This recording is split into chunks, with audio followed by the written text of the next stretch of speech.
So yesterday we looked at section 8.1. So we were talking about the distribution of the sample mean. And with that, we had formulas. So how do you find the mean of sample means? That's how you get the probabilities, yeah. The mean is the same as the mean of the entire population. Standard deviation for the sample means is population standard deviation divided by the square root of n. And so when I asked you to describe, you had to tell me the mean and standard deviation, and we also had to make sure it was normal so that we could do the z-score to find our probabilities. And to be normal, either the population itself had to be normal, or what? N had to be greater than 30. Alright. Today we're talking about a distribution of the sample proportions. So, let's look at this one. Suppose we want to determine the number of households in Monroe City that would favor a tax increase to fund a new baseball field. Okay, ideally we would like to ask everybody, but a lot of times is it feasible to talk to everybody? No, it's a lot of people to track down, to try to get answers from. It's time consuming, costly to try to get everybody. So you would probably get a sample and look at it. When we do that, we could find what's called a point estimate. So if you have a random sample of size n that comes from the population, the sample proportion, we call this p hat, is x over n. X being the number with the characteristic, n being the total number. So it's just kind of like finding the probability that they would favor it. So if I asked 100 people and 67 said yes, then my p hat would be 67 over 100 or 0.67. So a proportion, it should be between 0 and 1. Okay? That would be a statistic because it's based off the sample, and I could use that to try to make a guess about the entire population. Now, let's try one and just find this p hat. So we had a poll where 1,745 registered voters nationwide were asked if they approved of the way George W. Bush handled the economy. 349 said yes. If I wanted my point estimate for the proportion who approve, what would my point estimate be? P hat is x over n, or 349 over 1745.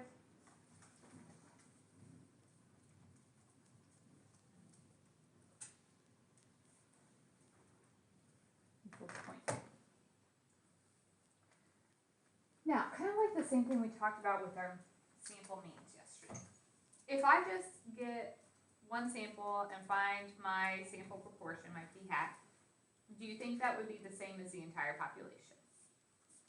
No, probably not. If I got a different sample, would my p hats match? Probably not. Just like yesterday we talked about our pumpkins. You know, we took samples of 2 pumpkins and looked at the mean. And we knew that mean was not the same as the original mean, right? But if we take all those different distributions, we start to come up with, you know, when I took every possible combination of 2 pumpkins yesterday. If I take every possible combination for my samples and get my p hats, this actually turns into its own distribution. So with these, the shape, just like we've seen before, as size increases, the shape becomes approximately normal. So as n gets bigger, it looks more and more normal. The mean of the sampling distribution, or of the sample proportion, is the same as the population proportion. And the standard deviation, kind of like we saw yesterday, as when my sample got bigger, the standard deviation got smaller. Okay, and that's still going to be the same thing here. So, sampling distribution for p hat. If you're looking at your formula sheets, this is under your chapter 8. So we have 2 bullets under chapter 8, well 3, sorry. The mean and standard deviation for x bar we looked at yesterday. Second bullet, the sample proportion, p hat is x over n. And then the second column there, it tells us this, the mean and standard deviation. So the mean is the sample proportion. Standard deviation, we have a formula p times 1 minus p over n. The other thing that's different, so when we're describing these, we need the mean and standard deviation, and we have to make sure it's normal. When we are talking about the sample means, to be normal, we said either the population is normal or my sample is bigger than 30. With this one, we have a different criteria. It's normal if n times p times 1 minus p is greater than or equal to 10. So that is the criteria we will have to verify in order to ensure that it is big enough to look normal.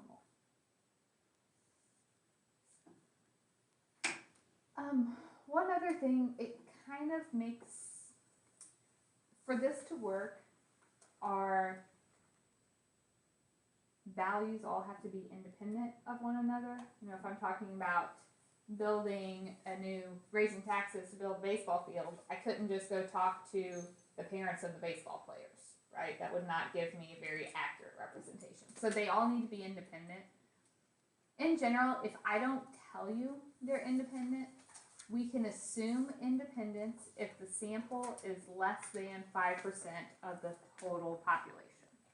So a lot of times I might tell you they're independent. If not, as long as the sample is smaller than 5% of the entire population, we would be good. All right. So let's start looking at some problems. So this one says, according to a poll, 42% of registered voters believe the president should be impeached. Suppose we want to obtain a simple random sample of 50 voters and determine which voters believe the president should be impeached. Describe the sampling distribution of the sample proportion. So describe it. That's basically checking our criteria, the mean and standard deviation. So our criteria. Okay, if we're talking about a sample proportion, we know that the sample has to be less than or equal to 5% of the total population. All right, a lot of times we may not really have a lot of work to show there. If I'm looking, I don't have any concrete numbers necessarily, but 50 voters, would that be less than 5% of the entire voting population? Yes, absolutely. So I don't really have actual numbers to verify, but we know 50 would be less than 5%. We're talking about all the voters in the country. Second criteria to assume it's normal, n times p times 1 minus p has to be greater than or equal to 10. So my n is what? What's my p? So 1 minus p. Okay, so if I check that,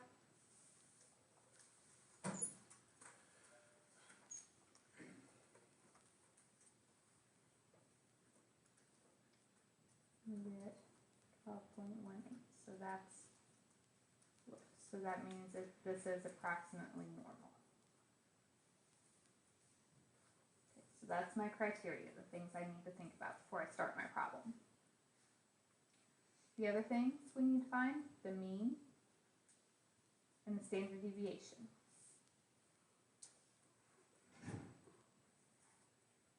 So the mean for p hat is the same as the proportion given in the problem, which is 0.42. That's just our p value. Standard deviation is the square root of p times 1 minus p over n.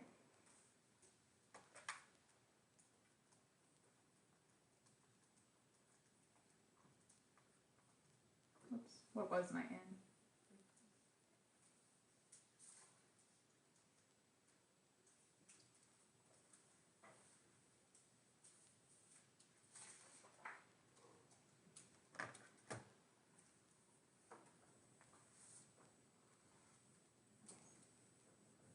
So I didn't ask for you to find any probabilities here. This is just what I'm looking for when we said describe. So yesterday when we were talking about the sample mean, describing it, we were checking if it was normal, and then mean and standard deviation. So that's the same thing here. We just have an extra set of criteria to look at. Any questions on that?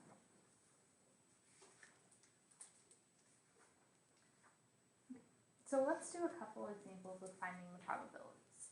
So first step, we'll always have to make sure it is normal so that we can do what we have been doing. And as long as it's normal, we can find our z-score and get our probabilities from that normal table, like we have been doing. I think I put a blank slide on your handout so you would have plenty of room to work these out.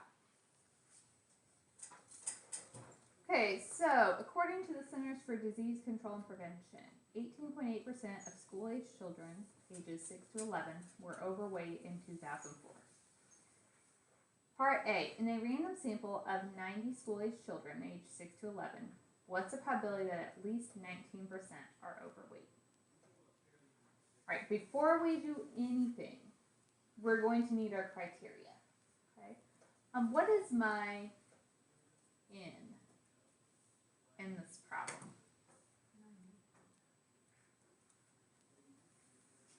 My P. We have a couple different percents given in the problem. When I'm looking at this P, that's talking about the entire population. So my proportion for the whole population.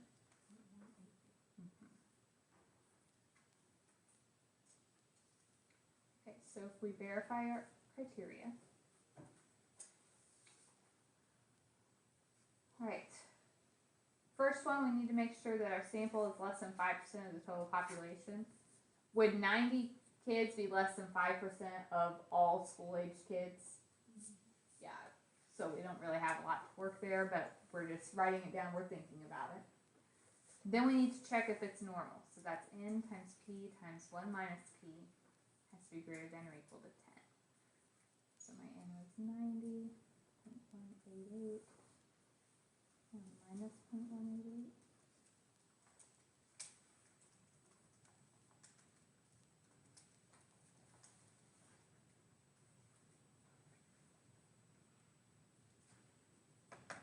I get 13.74, which is bigger than 10, so that means it is approximately normal. All right, so I verified my criteria. The other things we're going to need before we can find a z-score would be our mean and standard deviation. So the mean for the sample proportion is the same as the population proportion, so 0.188. Standard deviation for the sample proportion is the square root of P times 1 minus P over N. And here was N.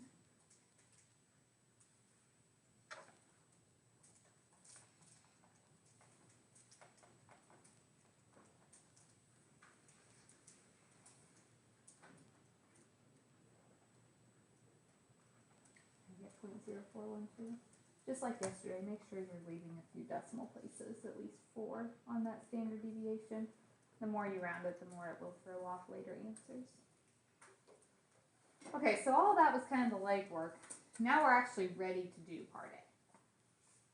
So part A, we want the probability that at least 19% are overweight. When we're talking about these percents, that's a good indication. We're talking about the proportion. So I'm looking for the probability that the proportion is greater than or equal to 0.19.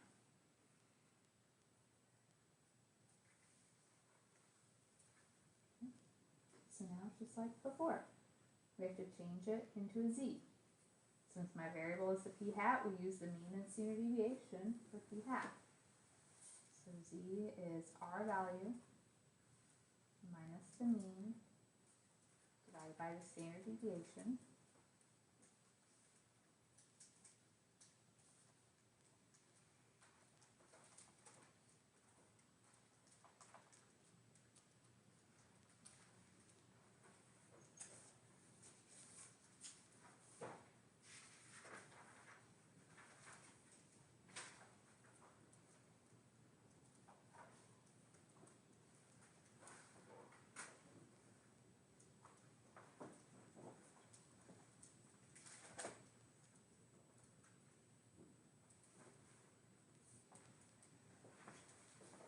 always get 0.05. So then how do we find greater than?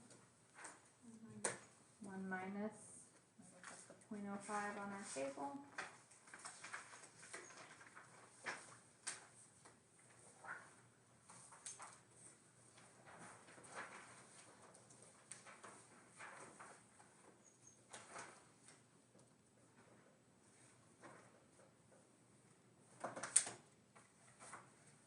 And we get 0.48.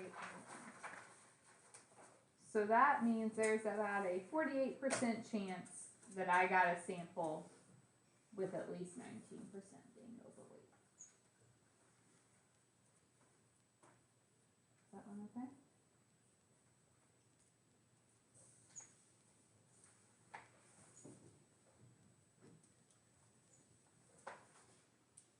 Part B said, suppose a random sample of 90 school-age children, ages 6 to 11, results in 24 overweight.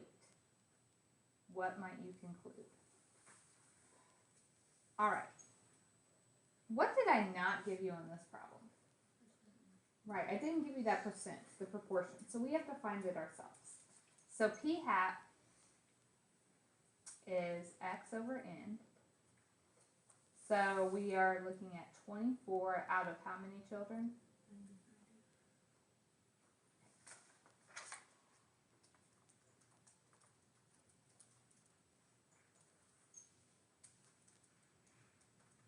We get 0.2667.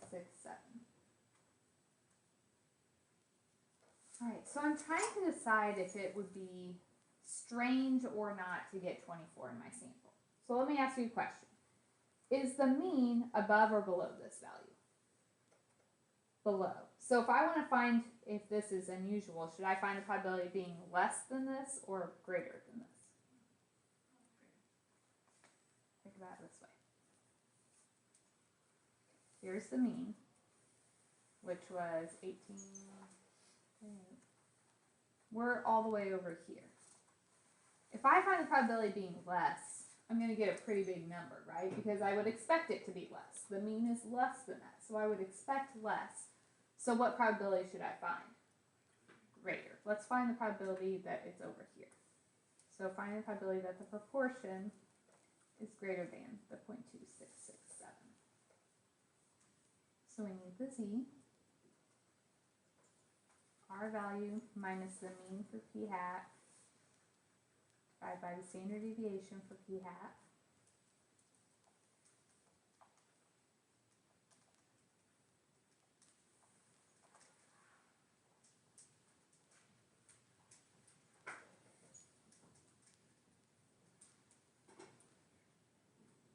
So find the probability that z is greater than 1.91. So greater than is 1 minus 1.91, 9719.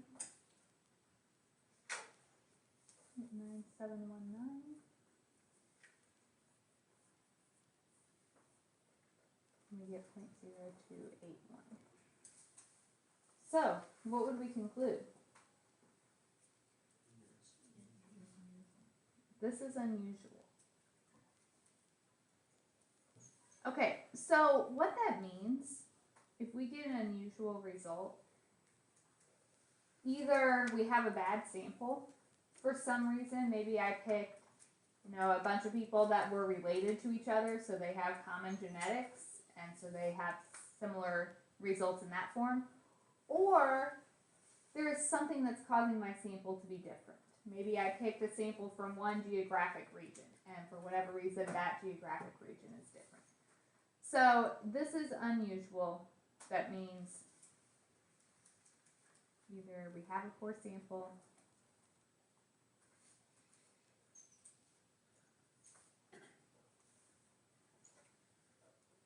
or it is different from the population in some way.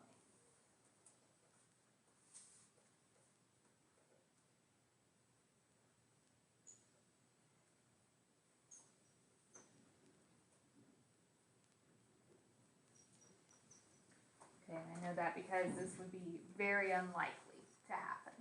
So there's some big red flag. There's some reason we got results we wouldn't expect here. Questions there?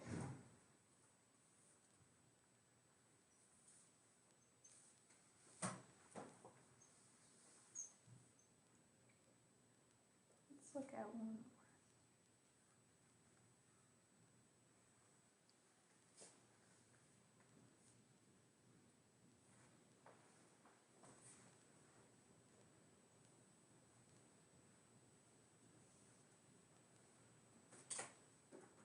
According to the National Center for Health Statistics, 15% of all Americans have hearing trouble. So part A.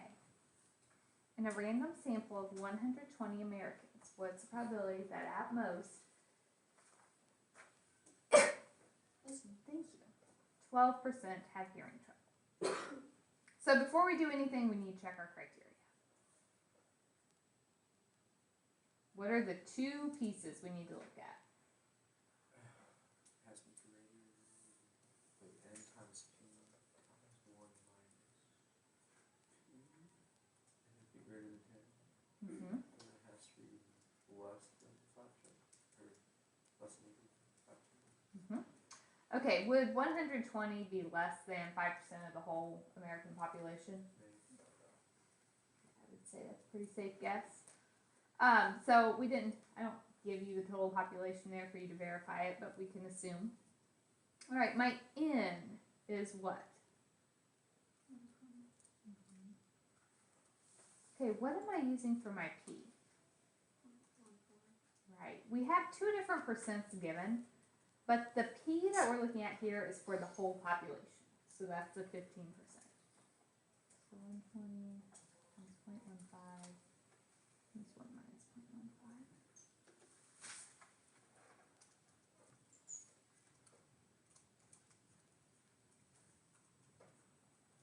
We get 15.3, which is greater than 10, so we are good. That means this is approximately normal, which means we can find our Z and look it up on the table.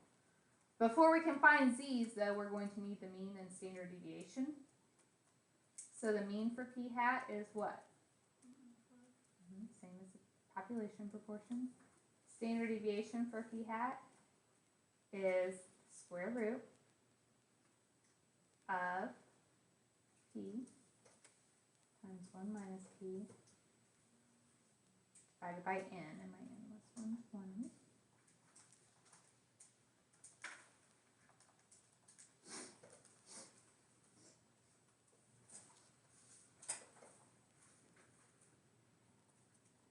And we get a standard deviation of 0.0326. Please recall that. So now we can do part A. We want the probability that at most 12% have hearing trouble. So the percent is what tells me I'm talking about a P hat. At most would mean less than or equal to 0.12. Our Z. So Z is our value minus the mean divided by standard deviation.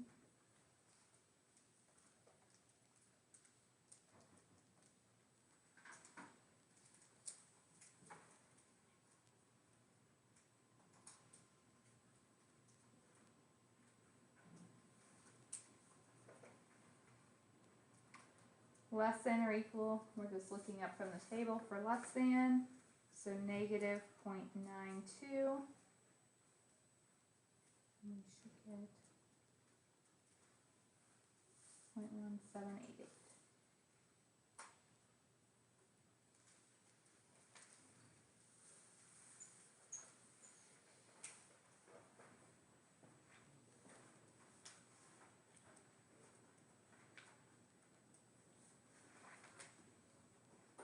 Is that one okay?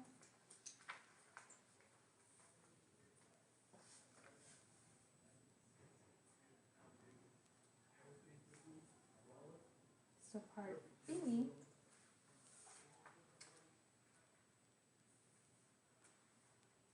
says, suppose that in our sample of 120, 26 have hearing trouble. Okay, what do I need to do? We need our p-hat, we need our percentage. So that was 26 out of the 120.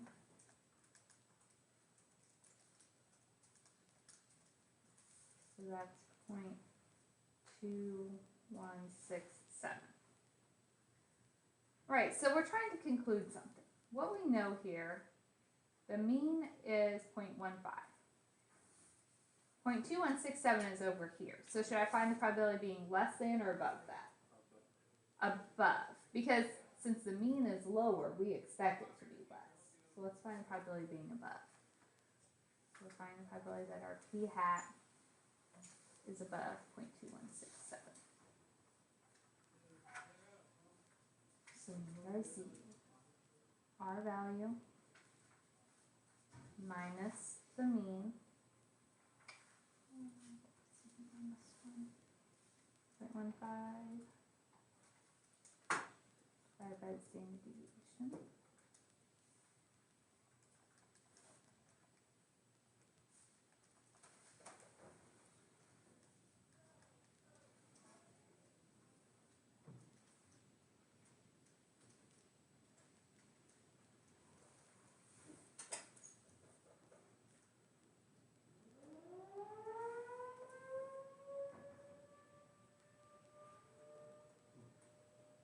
I didn't know there was a test today. I guess it is the first. Alright, so greater than is 1 minus. So if we look up 2.05, we get .9798.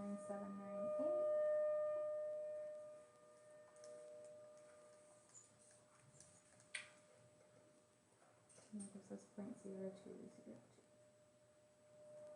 Just FYI guys, it takes very little for your answers to be different on these. If you rounded your p to 0.217 instead, your final answer would have turned out to be like 0.0197.